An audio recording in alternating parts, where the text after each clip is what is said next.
What's going on, you guys? It's Alan here. Today I'm going to show you guys how to basically do the basics of making a beat, because I know that's something that a lot of people don't do, and I just wanted to show you like the cool little things that you got to know right off top. Right now we're going to work with the beat that I already made, so let's get to it. So let me just give you like a quick little listen to the beat here real quick.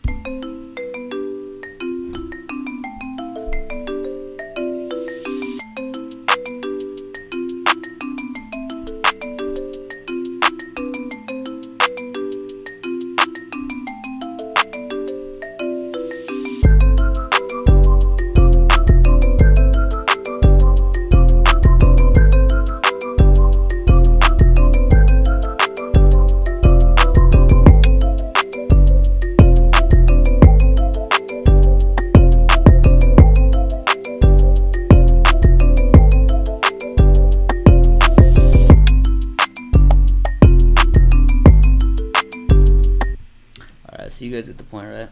So basically it's not really too complicated. So I'm gonna go through each sound and I'm gonna show you guys exactly what I did to it to make it sound good. So we're gonna start with the 808. So it's gonna start here. Usually it'll have the loop points on. You always want to turn the loop points off, otherwise it's just gonna keep replaying itself. With some sounds it's gonna go you really don't want that, and so you want to turn that off. With the kick, everything's off, everything's good. What I did do though is I turned up the boost a little bit to give it like a nice little punch so that it really hit with the 808, and that's like super important. It could like make or break a beat sometimes. Clap, didn't do anything to it, everything was cool. The hi-hat, so usually the hi-hat, when it's the normal way, it'll sound like this when I pull it out of the drum kit. But in order to sometimes that reverb is good to have on it, like the extra little thing that it has to it, but when you turn the out knob all the way up, it tightens the hi-hat, so then you get this, and it sounds like a lot tighter, a lot cleaner. And based on the depending on the beat, it's gonna like help it sound tighter or cleaner. Like if it's a beat that really needs that extra little reverb on it, like maybe like a Southside type beat or something, that reverb is really good. But in this type of stuff, you want, like this type of beat, you want everything to be really clean and crisp. Hi-hats didn't do much to it, didn't do anything actually. Perks didn't do anything. So I know I said about the loop points, I can turn these off, but with the perks it doesn't matter as much because they're not playing as frequently as an 808 would or a kick would or things like that, and it really only plays like a couple times throughout the little loop, right? So that's fine if the loop points are on, but sometimes it'll go, and so that's when you want to turn the loop points off if it's doing that to you right out of the drum kit. Here's the master volume. So the master volume is this blue knob right here, and it's basically just the volume throughout the beat. And at the end, the reason I do this little thing here is because it fades it out so that you get this effect right here. I'll show you guys.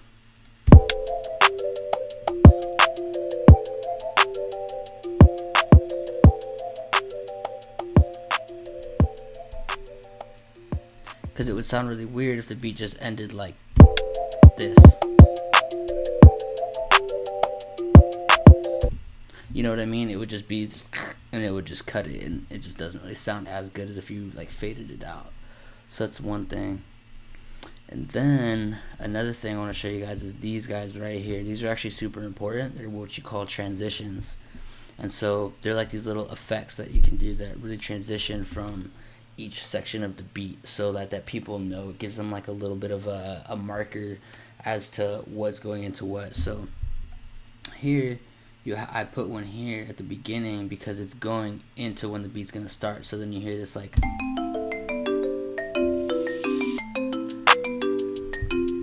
and I also put another one right here from this to the hook, so it's really important there as well. So you go,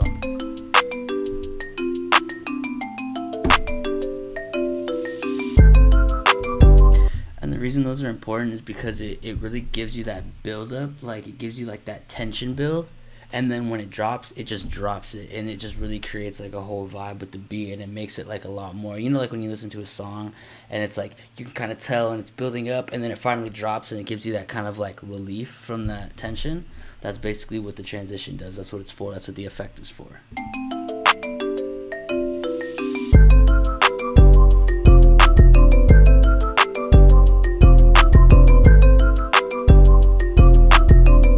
And then when you add the kick, it does the same thing.